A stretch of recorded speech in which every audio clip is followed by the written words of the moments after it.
आइए, स्वागत है एक बार फिर से उत्कर्ष क्लासेस ऑफ सोशोलॉजी में। आज हम देखेंगे मार्क्सवादी परिप्रेक्ष्य के अंतर्गत प्रोफेसर डीपी मुखर्जी के विचार। यह वीडियो मुख्य रूप से एमए फर्स्ट सेमेस्टर के विद्यार्थियों के लिए बनाया जा रहा है, किंतु यह video BA, MA, NET, JRF, PGT, GIC, GDC, UPHESC जो अन्य प्रतियोगी परीक्षाओं के लिए भी महत्वपूर्ण साबित हो सकता है। वीडियो अगर पसंद आए तो वीडियो को लाइक करिएगा, वीडियो को शेयर करिएगा और चैनल को सब्सक्राइब ज़रूर कर लीजिएगा ताकि आने वाले वीडियोस के नोटिफिकेशंस आपको मिलते रहें।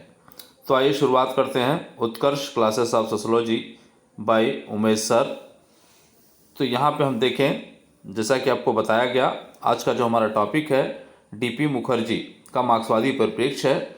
उसको जानने से पहले हम देखें डीपी मुखर्जी एक परिचय।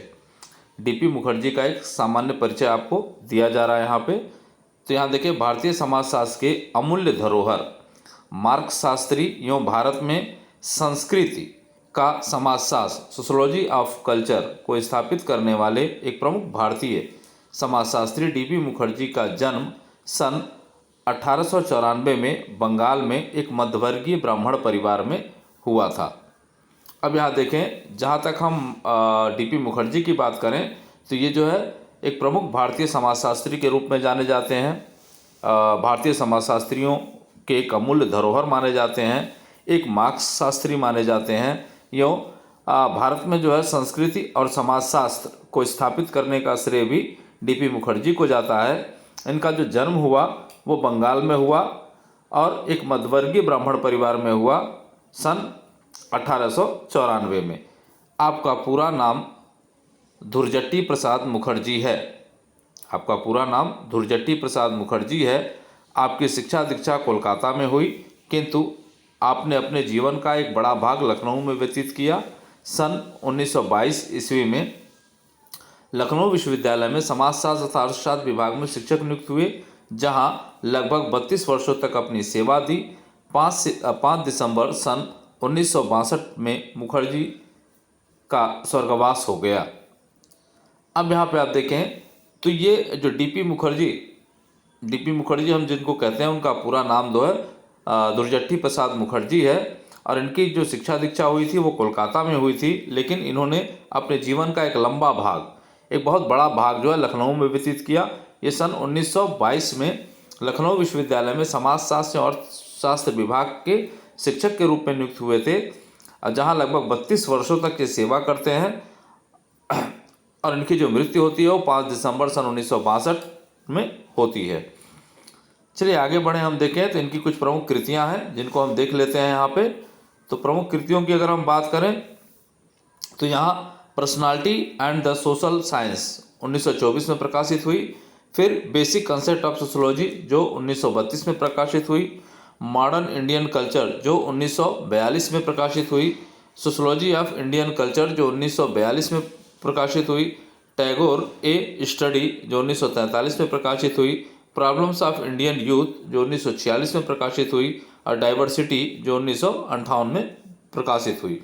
अब यहाँ पे देखें, जो प्रमुख पुस्तकें हैं जो परीक्षाओं में अक्सर पूछा जाता है वो है डाइवर्सिटी पूछा जाता है, प्रॉब्लम्स ऑफ इंडियन यूथ पूछा जाता है, सोशोलॉजी ऑफ इंडियन कल्चर पूछा जाता है, मॉडर्न इंडियन कल्चर पूछा जाता है, बेसिक कंसेप्ट ऑफ सोशोलॉजी पूछा जाता है। तो ये कुछ प्रमुख पुस्तकें हैं जिनको परीक्षाओं में बार बार पूछा जाता है प्रतिस्पर्धात्मक।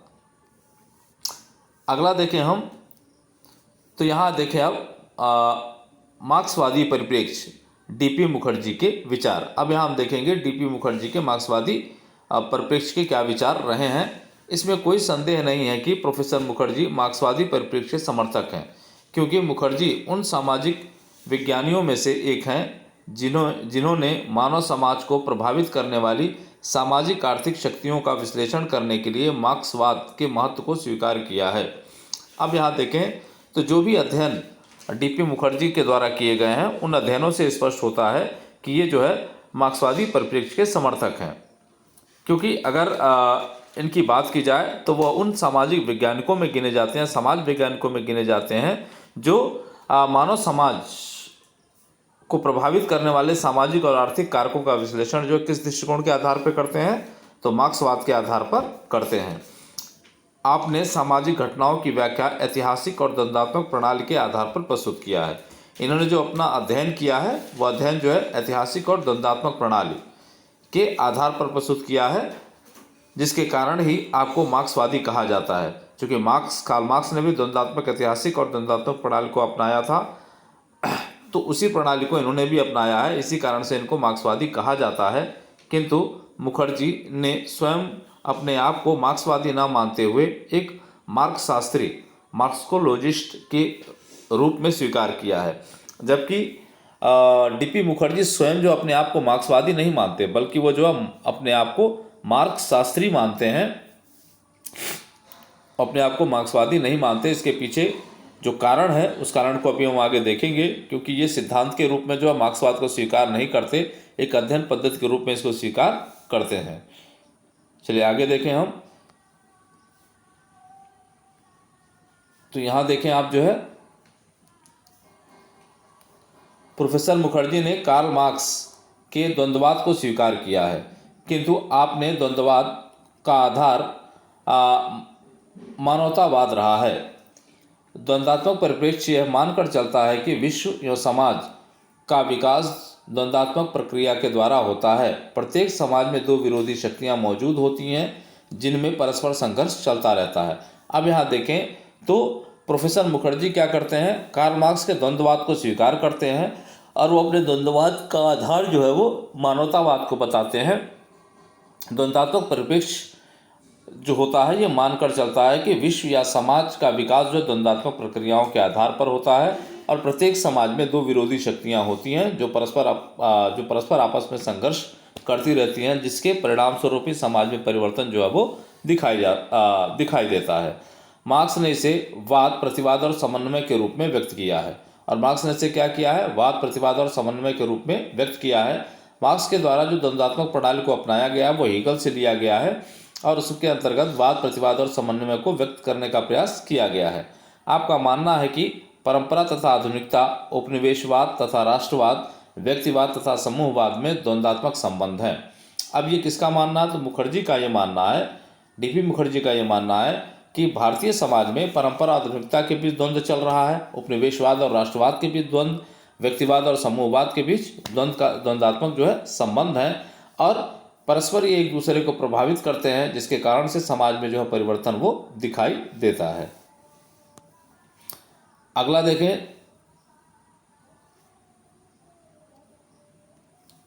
तो मुखर्जी द्वारा भारतीय इतिहास का द्वंद्वात्मक परिप्रेक्ष्य के अंतर्गत विश्लेषण करने के बाद भी यह मान्यता थी कि मार्क्सवाद अध्ययन की पद्धति के रूप में तो उपयोगी हो सकता है, परंतु एक सिद्धांत के रूप में नहीं।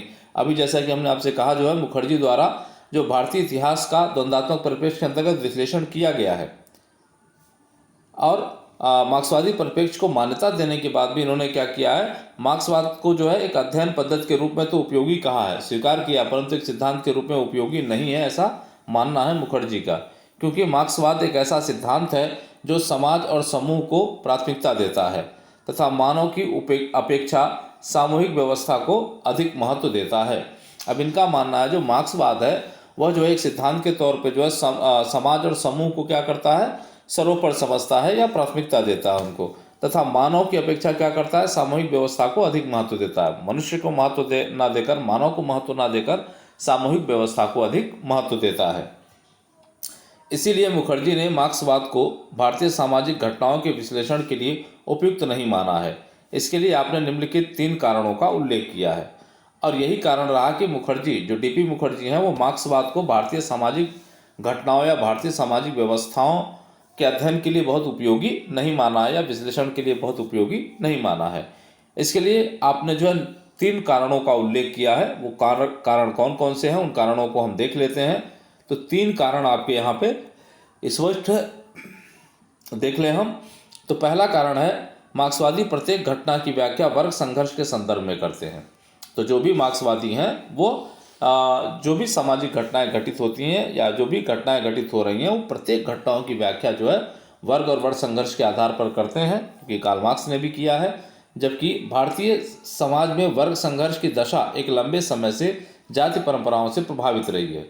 मुखर्जी का ये मानना है कि जो भारतीय समाज में जो वर्ग संघर्ष की दशा है वो जाति व्यवस्था की परंपराओं से प्रभावित रहा है, और इसके प्रभाव का परिणाम ये रहा कि कोई भी नया वर्ग संबंध विकसित नहीं हो पाया। और हमारे यहाँ भारतीय सामाजिक व्यवस्था में जातिवाद होने के कारण ये कहा जा रहा है कि यहाँ किसी भी प्रकार का कोई नया वर्ग संबंध जो है वो विकसित नहीं हो पाया। अगला देखें तो अधिकांश मार्क्सवादी विचारक भारतीय सामाजिक एवं आर्थिक इतिहास से परिचित नहीं थे। ये कहते हैं कि भाई जितने भी मार्क्सवादी विचारक रहे हैं, जिन्होंने भारतीय समाज के बारे में अध्ययन किया है, बताया जो है, या हम भारतीय समाज पर जो मार्क्सवादी परिप्रेक्ष्य को लागू कर रहे हैं, विचार को जो लागू कर रहे हैं, ऐसी स्थिति में कोई भी भारतीय ऐसा विचारक नहीं रहा जिन्होंने मार्क्सवाद के आधार पर जो है भारतीय समाज का अध्ययन किया हो, या यूँ कह लें कि कोई भी विचारक ऐसा नहीं रहा जो भारतीय सामाजिक व्यवस्था से परिचित रहा हो, यहाँ की आर्थिक व्यवस्था से परिचित रहा हो। इस वजह से भी जो है मार्क्सवादी सिद्धांत को स्वीकार करने के लिए ये मना करते हैं। अगला देखें, आर्थिक दबाव जिस तरह से काम करते हैं वह किसी यांत्रिक बल की तरह नहीं है, बल्कि वे बदल सकते हैं और अलग अलग तरीके से काम कर सकते हैं। अब ये कह रहे हैं कि जो आर्थिक दबाव जिस तरह से काम करते हैं, अब मार्क्सवाद में आर्थिक कारक को महत्वपूर्ण माना गया है। यहाँ ये कहा जा रहा है कि आर्थिक दबाव जिस प्रकार से काम करते हैं वो किसी प्रकार की यांत्रिक बल की तरह नहीं है। ऐसा नहीं कि केवल आर्थिक कारक जो यांत्रिक बल की तरह से काम कर रहा है, एक मशीन की तरह से काम कर रहा है, मशीनी शक्ति के रूप में काम कर रहा है, बल्कि वे बदल सकते हैं, उनमें बदलाव हो सकता है और वो अलग अलग तरीके से काम में लिए जा सकते हैं। अगला देखें आप जो है,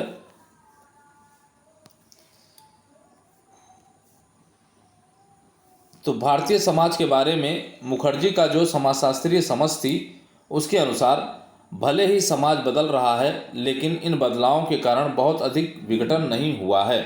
अब यहाँ देखें कि भारतीय समाज के बारे में जो भी अध्ययन मुखर्जी ने किया, उस अध्ययन के आधार पर ये निष्कर्ष दिया कि भले ही समाज बदल रहा है, ये कहते हैं कि भले ही समाज बदल रहा है, लेकिन इन बदलावों के कारण बहुत अधिक विघटन नहीं उत्पन्न हुआ है, या यूँ कह लें कि भारतीय समाज में बहुत अधिक विघटन उत्पन्न नहीं हुआ है। इन परिवर्तनों को केवल यूरोपीय समाज के दृष्टिकोण से समझना और अपने संस्कृति की विशेषताओं को नज़रअंदाज करना कहीं से भी उचित नहीं है। अर्थात मुखर्जी ने पश्चिमी अनुभववाद को नकार कर मार्क्सवाद के भारतीयकरण और भारतीय सामाजिक यथार्थ के देशीकरण पर बल दिया। अब यहाँ कहते हैं कि जो भी परिवर्तन समाज में हो रहे हैं, उन परिवर्तनों को हम केवल यूरोपीय दृष्टिकोण से नहीं समझ सकते। भारतीय समाज में होने वाले परिवर्तन को केवल हम यूरोपीय दृष्टिकोण से हम नहीं समझ सकते, बल्कि जो भी हमारी सांस्कृतिक विशेषताएं हैं उनको हम नज़रअंदाज करके भी हम भारतीय समाज या भारतीय सामाजिक व्यवस्था को हम उचित ढंग से समझ नहीं सकते हैं। अर्थात मुखर्जी ने क्या किया कि पश्चिमी अनुभववाद था उसको नकारा, या यूँ कह लें कि पश्चिमी विचार को जो है नकारा, और मार्क्सवाद के भारतीयकरण, इसका मतलब है कि जो भी मार्क्सवादी परिप्रेक्ष्य है उसको भारतीय संदर्भ में देखने का प्रयास किया, या भारतीय परिवेश के अनुसार जो है वो देखने का प्रयास किया, ताकि भारतीय सामाजिक यथार्थ को समझा जा सके। या यूँ कहा जा सकता है कि भारतीय सामाजिक यथार्थ के देशीकरण पर जो है बल दिया गया। इसका मतलब है कि मार्क्सवादी परिप्रेक्ष्य के आधार पर ही भारतीय समाज को एक नए सिरे से समझने का प्रयास जो है वो किया गया।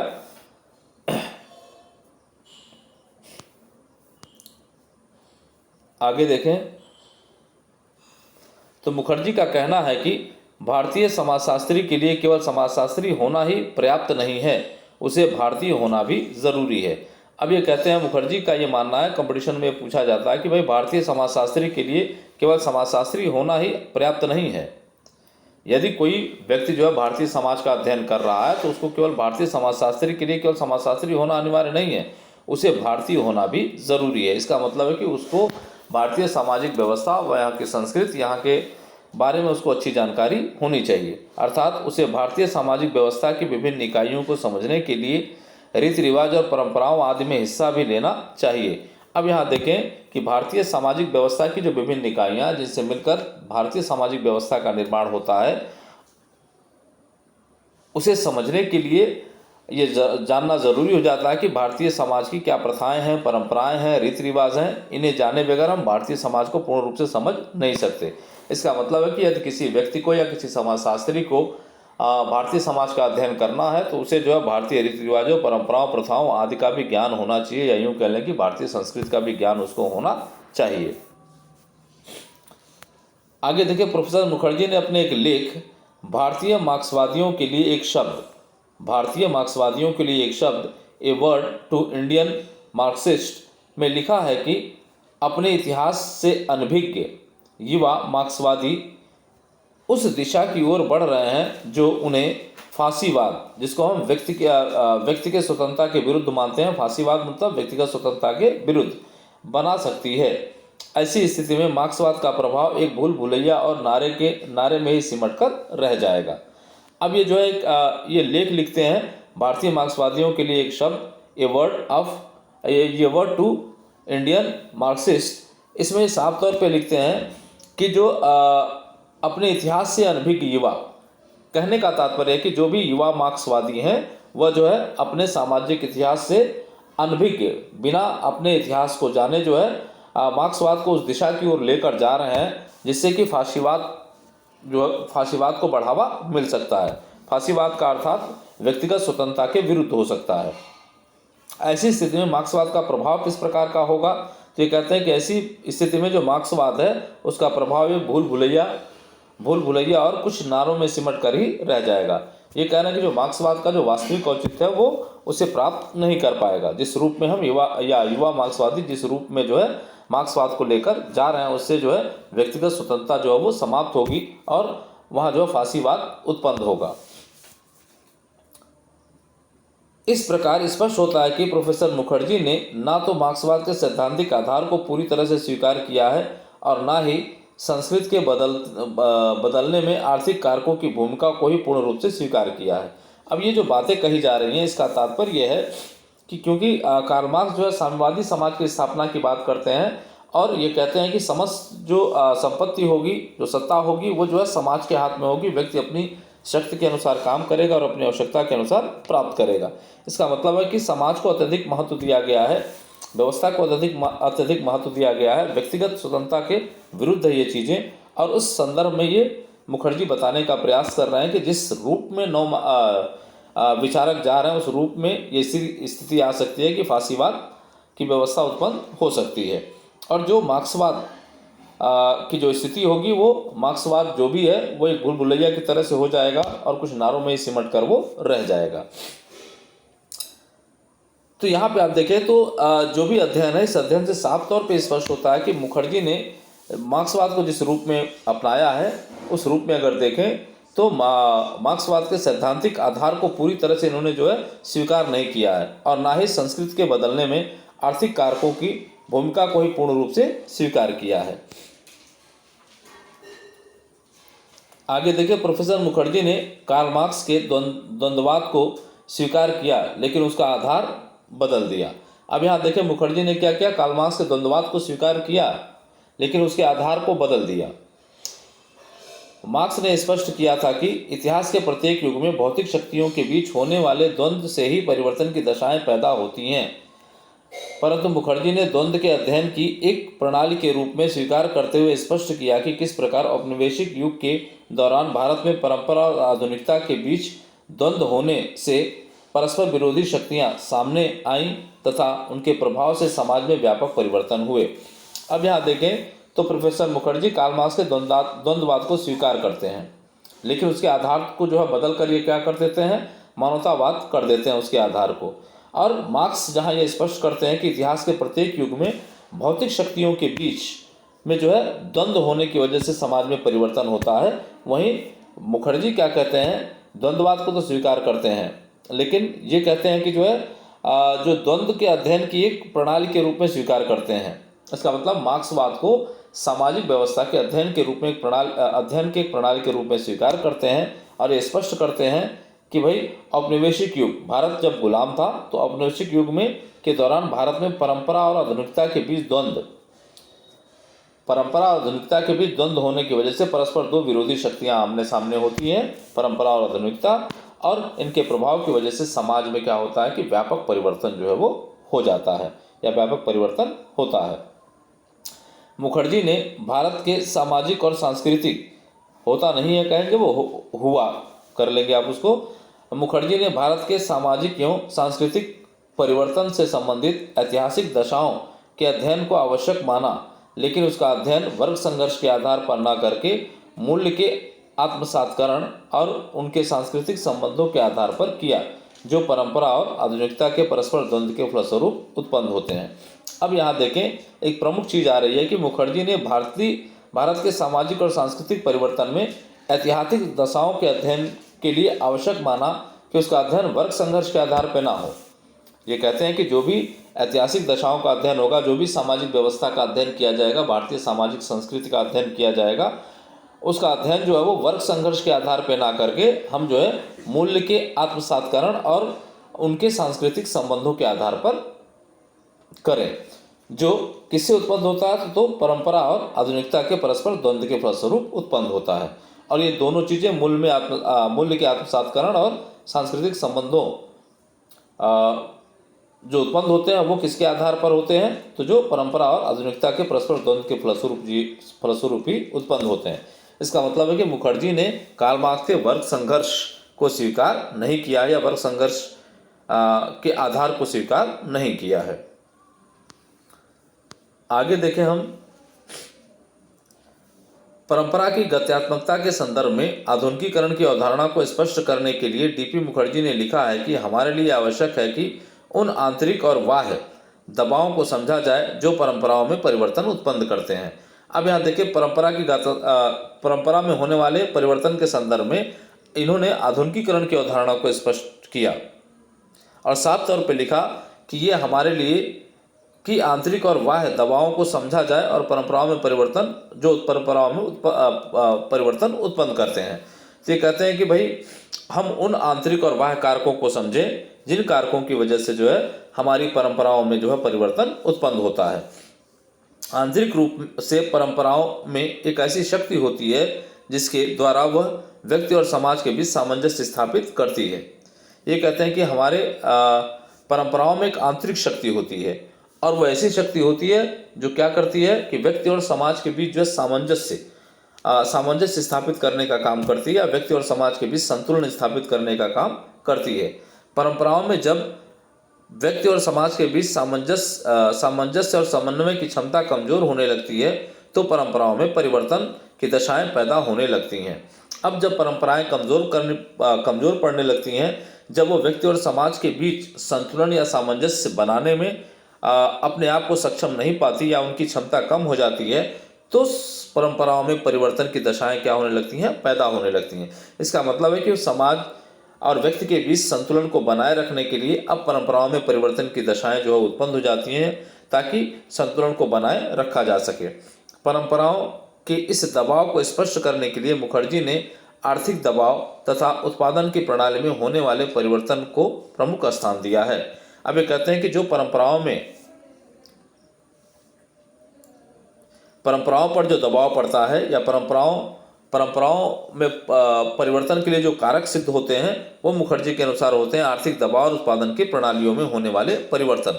जब आर्थिक दबाव और उत्पादन की प्रणालियों में परिवर्तन होते हैं तो उसके अनुसार व्यक्ति क्या करता है कि अपने संबंधों में भी परिवर्तन करता है, जिससे कि परंपराओं में परिवर्तन होता है।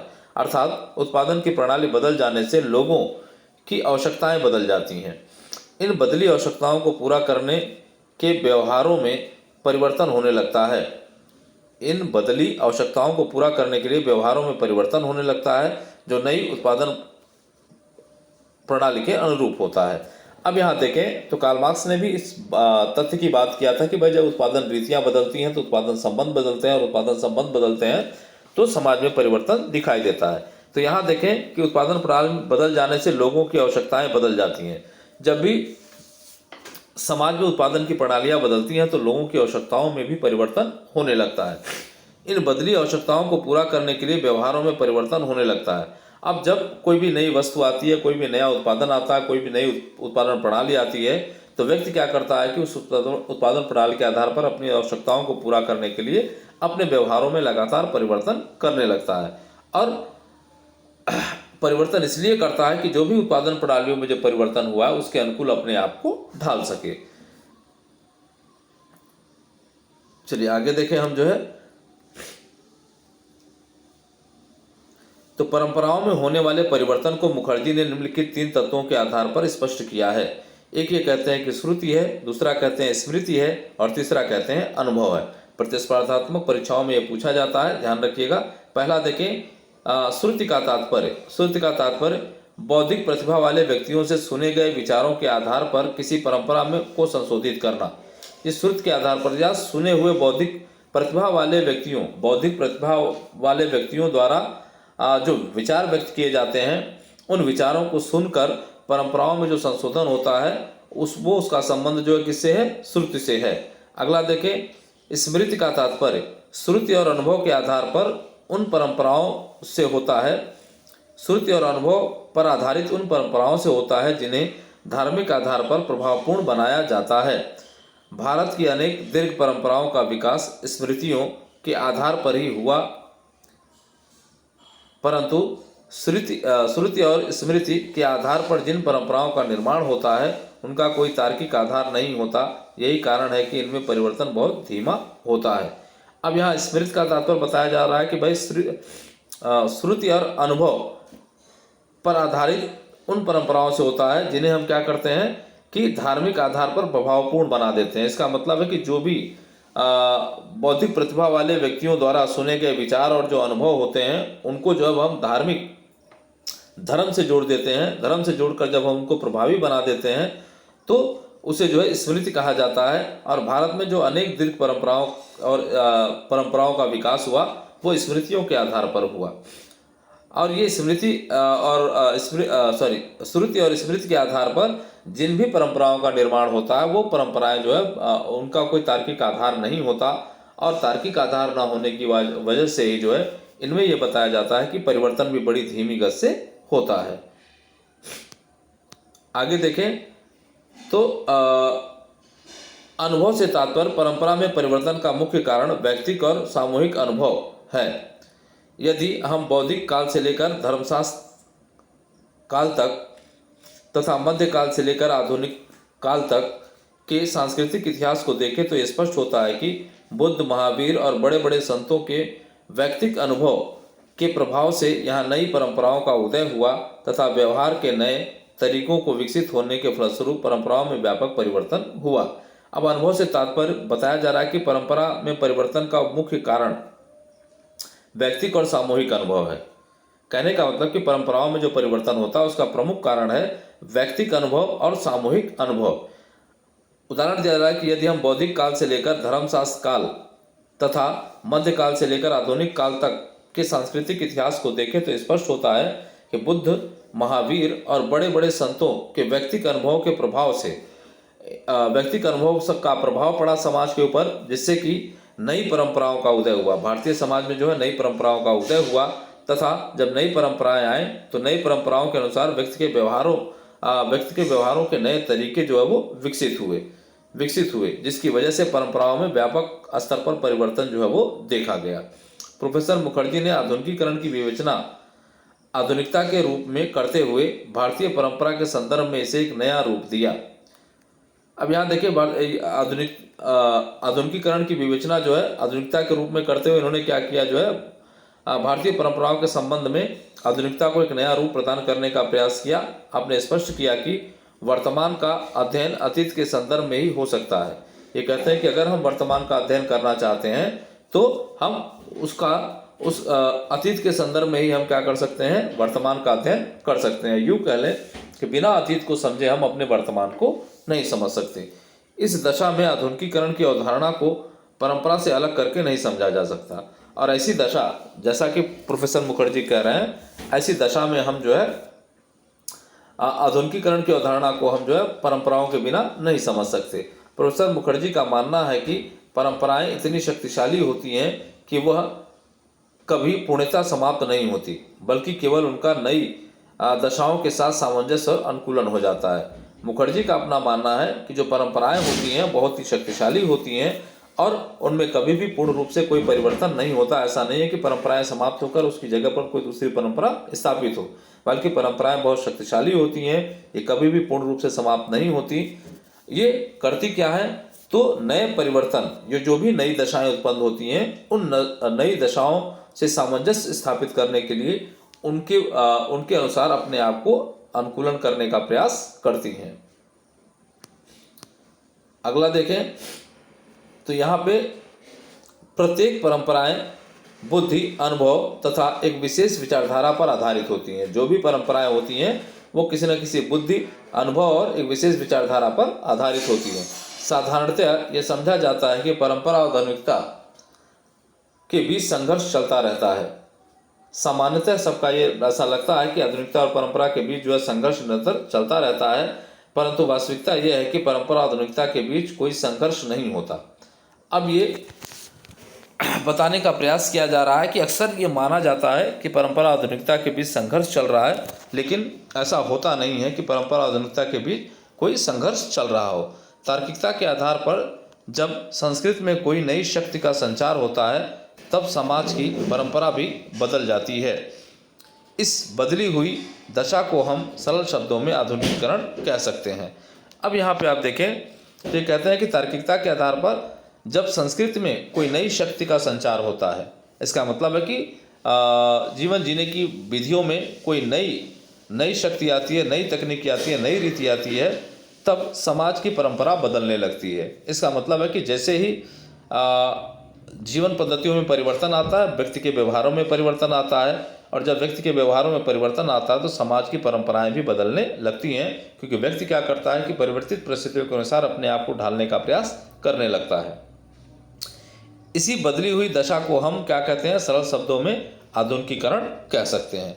यही जो परंपराओं में परिवर्तन हो रहा है, उसी परंपराओं में होने वाले परिवर्तन को हम आधुनिकीकरण के रूप में व्यक्त कर सकते हैं। इस दृष्टिकोण से आधुनिकीकरण एक सापेक्षिक अवधारणा है। अब क्या है आधुनिकीकरण, क्या है भैया, तो एक सापेक्षिक अवधारणा है जो परंपरा से संबंधित है। अब हम जब भी आधुनिकीकरण को समझने का प्रयास करेंगे तो एक सापेक्षिक अवधारणा है किसके, तो परंपरा के। आधुनिकीकरण को परंपरा से पृथक और विरुद्ध नहीं कहा जा सकता। इसका मतलब है कि आधुनिकीकरण को समझने के लिए परंपरा को समझना होगा, और हम जो है आधुनिकीकरण को परंपरा से अलग नहीं कर सकते, अलग नहीं मान सकते, और ना ही उसको परंपरा के विरुद्ध माना जा सकता है। आइए आगे देखें जो है, तो यहाँ निष्कर्ष दिया गया है इनके अध्ययन का, देख लेते हैं क्या निष्कर्ष है। तो उपरोक्त अध्ययन से स्पष्ट होता है कि प्रोफेसर मुखर्जी ने पश्चिमी चिंतन के स्थान पर भारतीय चिंतन के विकास पर बल दिया है। अब जो डीपी मुखर्जी हैं वह जो पश्चिमी विचारकों के चिंतन के स्थान पर क्या करते हैं कि भारतीय चिंतन के विकास पर बहुत अधिक बल देते हैं तथा भारतीय संस्कृति का संघर्षात्मक परिपेक्ष से अध्ययन करते हैं। और जो भी भारतीय संस्कृति या भारतीय सामाजिक व्यवस्था है उसका अध्ययन ये संघर्षात्मक परिप्रेक्ष्य के आधार पर या मार्क्सवादी परिप्रेक्ष्य के आधार पर करते हैं। आपका प्रयत्न सदैव भारत की उस सामाजिक वास्तविकता की प्रकृति को समझने से रही है जिसकी जड़ें भारतीय परंपराओं में निहित हैं। अब जो मुखर्जी का प्रयत्न रहा है वो सदैव क्या कर रहे हैं, किस लिए प्रयास कर रहे हैं, तो जो भी सामाजिक वास्तविकता है या जो भी सामाजिक वास्तविकता की प्रकृति है उसको समझने के लिए या उसकी जड़ों को ये परंपराओं में ढूंढने का प्रयास करते हैं और बताते हैं कि ये जिसकी जड़ें हैं, जो भारतीय परंपराओं की जो जड़ें भारतीय सामाजिक व्यवस्था की जो जड़ें हैं, भारतीय सामाजिक व्यवस्था की जो वास्तविकता है उसका जुड़ाव, उसकी जड़ें जो है वो परंपराओं में निहित है। आपकी रुचि उन तरीकों को समझने में थी जिसके द्वारा भारतीय परंपराओं को बनाए रखने के साथ साथ आधुनिक तत्वों को ग्रहण करके भारतीय समाज के कल्याण में वृद्धि किया जाए। तो यहाँ पे आप देखिए मुखर्जी का जो प्रमुख उद्देश्य था, प्रमुख जो सोच थी, जो रुचि थी, वो ये उन तरीकों को समझने का प्रयास कर रहे थे, मार्क्सवादी परंपराओं के आधार पर उन तरीकों को समझने का प्रयास कर रहे थे जिससे कि भारतीय परंपराओं को बनाए रखा जा सके। जो भी भारतीय परंपराएं हमारी हैं उन भारतीय परंपराओं को बनाए रखते हुए हम आधुनिक तत्वों को भी ग्रहण करें जिससे कि हमारे भारतीय समाज के कल्याण में वृद्धि हो सके। आपने भारतीय समाज में पश्चिमी विचारकों और मूल्यों के बढ़ते प्रभावों को द्वंद्व का परिणाम मानते हुए इसका विरोध न करके मार्क्सवादी उपागम के आधार पर इसके अध्ययन पर बल दिया है। अब यहाँ पे आप देखें ये कहते हैं कि जो भी भारतीय समाज में जो भी पश्चिमी विचार हैं और जो मूल्यों के बढ़ते प्रभाव की वजह से जो द्वंद्व के परिणाम सामने आ रहे हैं, उसका विरोध ना करके हम क्या करें, मार्क्सवादी उपागम के आधार पर उसका अध्ययन करके हम भारतीय समाज को और बेहतर बनाने का प्रयास करें। तो ये रहा आपका आज का वीडियो जो डीपी मुखर्जी पर आधारित रहा, उनके मार्क्सवादी परिप्रेक्ष्य पर आधारित रहा। उम्मीद करते हैं कि ये वीडियो आपको पसंद आएगा। वीडियो अगर पसंद आए तो वीडियो को लाइक करिएगा, वीडियो को शेयर करिएगा और चैनल को सब्सक्राइब ज़रूर कर लीजिएगा ताकि आने वाले वीडियोस के नोटिफिकेशन आपको मिलते रहें। जय हिंद, जय भारत।